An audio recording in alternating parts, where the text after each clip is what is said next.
سے زیادہ تیز رفتار. حضور نے کہا سارے گدھے جا پیچھے رہ جاتے ہیں، جو گدھا سب سے آگے نظر آتا ہے وہ میرا گدھا ہے، جو مجھ سے محبت کرتا ہے. قربان جائیں، حضور نے اسے سرداری عطا فرما دی، یافور نام سے اس کو سرفراز فرما دیا. معزز سامعین کرام، پھر اس کے بعد اب ذرا دیکھیے، لوگوں کو دولت مل جاتی ہے تو نعوذ باللہ رسول اللہ سے دور ہونا چاہتے ہیں. وہ مولانا کے پیچھے چلے گئے، یہ جماعت کے پیچھے چلے گئے، ان کے پیچھے بھاگ گئے، ان کے پیچھے بھاگ گئے. اور دولت والوں کو ایک عجیب و غریب شوق ہے، نہیں وہ جماعت اچھی ہے، نہیں وہ مسجد اچھی ہے، یہ مسجد اچھی ہے. وہ ان کی مسجدوں میں ذرا صاف صفائی، فنڈ زیادہ آتا ہے تو صاف صفائی اچھی ہوتی ہے. ہماری مسجد کو فنڈ آتا ہی نہیں. میں آئے 4 سال ہو گئے، 4 سال سے ہر جمعہ میں اعلان کرنا پڑتا. ہمارے کو کوئی شیخ دینے والا نہیں، ہماری مسجدوں کو کوئی امریکہ کا فنڈ نہیں، اسرائیل کا فنڈ نہیں، لعنتیوں کا کسی کا فنڈ نہیں. ہم تو غریب مسلمان ہیں، الحمدللہ اپنے فنڈ سے اپنی مسجد بنا کے نماز پڑھ رہے ہیں. تو لازمی بات ہے کہ یہاں پر صاف صفائی اتنی زیادہ نہیں ہوگی، لازمی بات ہے نہیں ہوتی صاف صفائی ہمارے پاس اتنی زیادہ، کیونکہ ہم اتنے زیادہ ورکرز نہیں رکھ سکتے، اتنی زیادہ مزدوری ان کو نہیں دے سکتے. اب جن کی مسجدیں دیکھیے آپ، بولے کیا مسجد ہے؟ بولے باتھ روم بھی کانچ کی طرح ہے. ہم نے کہا بیٹھ جانا تھا، نکل کر کیوں تشریف لایا آپ؟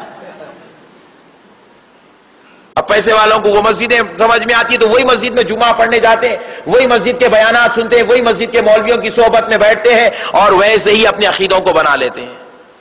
لیکن آؤ، اگر عقیدہ بنانا ہے، اگر انسانوں کی بات سمجھ میں نہیں آتی تو کم از کم مصطفیٰ کے در کے جانوروں سے سبق تو سیکھ لو.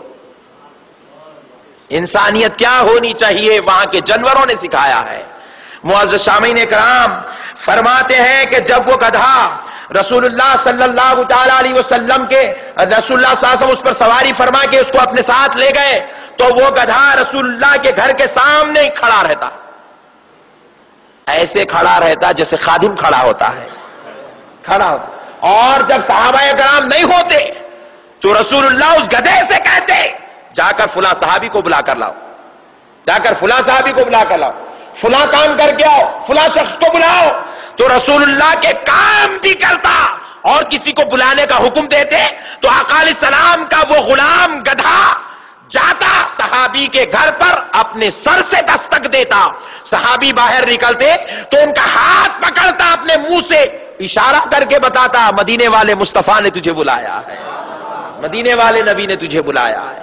صحابہ اکرام وہ گدھے کے اشارے کو سمجھ کر حضور کے دربار اقدس میں چلے آتے. ایسی خدمت کرتا رسول اللہ کے دربار میں. جب تک رسول اللہ رہے ظاہری حیات میں وہ گدھا حضور کی خدمت میں رہا، اور جب حضور پردہ فرمائے، سوچئے خدمت میں تو رہا، لیکن جب حضور پردہ فرمائے اس عاشق کی حالت کیا تھی کہ وہ اتنا بے ساختہ زار و خطار اپنے آقا کی محبت میں روتا. جب اس پر بیٹھنے والے رسول اللہ اسے نظر نہیں آ رہے تو دیوانہ ہو گیا، مجنوں کی طرح حرکتیں کرنے لگا. اور حد یہ ہوئی، ایک وقت ایسا آیا وصال کے چند ہی دنوں بعد ایک بڑے کنویں کی طرف گیا اور چلاتا ہوا کنویں میں کود پڑا کہ اب اس دنیا میں رہ کر کیا کروں، جس کی سواری کے لیے پیدا ہوا وہ چلا گیا، میں بھی چلا جا رہا ہوں. اللہ اکبر. یہ کہتا ہوا بوڑی میں کود گیا اور اپنی جان دے دیا. معزز سامعین اکرام، یہ مدینہ پاک ہے جہاں کے رہنے والے جانور بھی اپنی خوش نصیبی پر ناز کرتے ہیں اور وہیں پر جان دینا، وہیں پر رہنا، وہاں ان کی خدمت میں بس جانا اپنے لیے سعادت مندی اور خوش نصیبی سمجھتے ہیں. لیکن افسوس ان لوگوں پر جو حج کے لیے تو گئے ہیں اور نعوذ باللہ مدینہ پاک کی زیارت کا، مدینے میں رسول اللہ کی زیارت کا ارادہ نہیں کرتے ہیں. بڑی لعنت ہے ان لوگوں پر. معزز سامعین اکرام، آپ پھر اور دیکھیں، حضرت عائشہ صدیقہ رضی اللہ تعالی عنہ فرماتی ہیں کہ جب حضور صلی اللہ تعالی علیہ وسلم مدینہ شریف تشریف لائے، حضرت ابوبکر اور حضرت بلال حبشی رضی اللہ تعالی عنہما کو بخار آ گیا. مدینہ پاک پہلی بار جب آئے، کیونکہ وہ یثرب تھا اور یثرب جو تھا وہ بیماریوں کا مقام تھا، بلائیں، آفات، مصیبت، رنج، علم اس کے اندر موجود تھے. اللہ تعالیٰ بعض مقامات پر خصوصی طور پر اپنے عذاب کو نازل کرتا ہے، خصوصی طور پر عذاب کو نازل کرتا ہے. تو انہی عذابات والے مقامات میں سے ایک یثرب تھا. جب رسول اللہ تشریف لائے، حضرت عائشہ فرماتی ہے یہاں کی ہواؤں کی وجہ سے حضرت بلال اور ابو بکر کو بخار آ گیا، اور ایسا شدید بخار آ گیا کہ اب آپ کی طبیعتیں سنبھل نہیں پا رہی تھی۔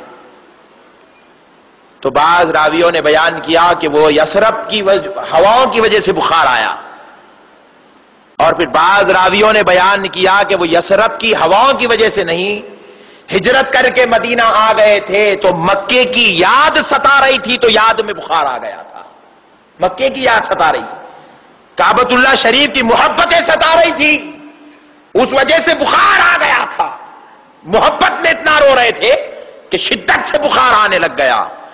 تو پھر حضرت ابو بکر اور حضرت بلال کی کیفیت رسول اللہ صلی اللہ علیہ وسلم کی خدمت میں عرض کی گئی، تو آقا علیہ السلام نے فرمایا ابو بکر اور بلال کو بلایا جائے، لایا گیا رسول اللہ کے دربار میں۔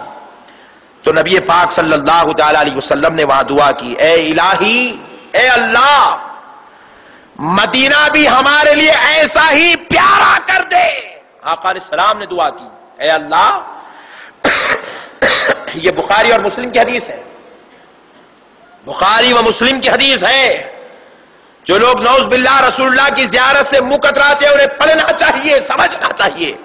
آقا علیہ الصلوۃ والسلام نے دعا کی، اے اللہ، مدینہ بھی ہمیں ایسا ہی پیارا کر دے جیسے تو نے ہمارے لیے مکے کو پیارا بنا دیا تھا، مدینے کی محبت بھی ایسے ہی دے دے جیسے مکے کی محبت تو نے ہمارے دل میں رکھ دی تھی۔ اور فرمایا، اے اللہ، اس مدینے کو صحت والا بنا، اور اے اللہ، یہاں کے غذاؤں میں ہمارے لیے برکت عطا فرما، اور اے اللہ، یہاں کا جو بخار ہے، یہاں کی جو بلائیں ہیں، یہاں کی جو بیماریاں ہیں، وہ ساری نکال دے اور وادی جحفہ میں منتقل فرما دے، وادی جحفہ میں منتقل فرما دے۔ آقا علیہ الصلوۃ والسلام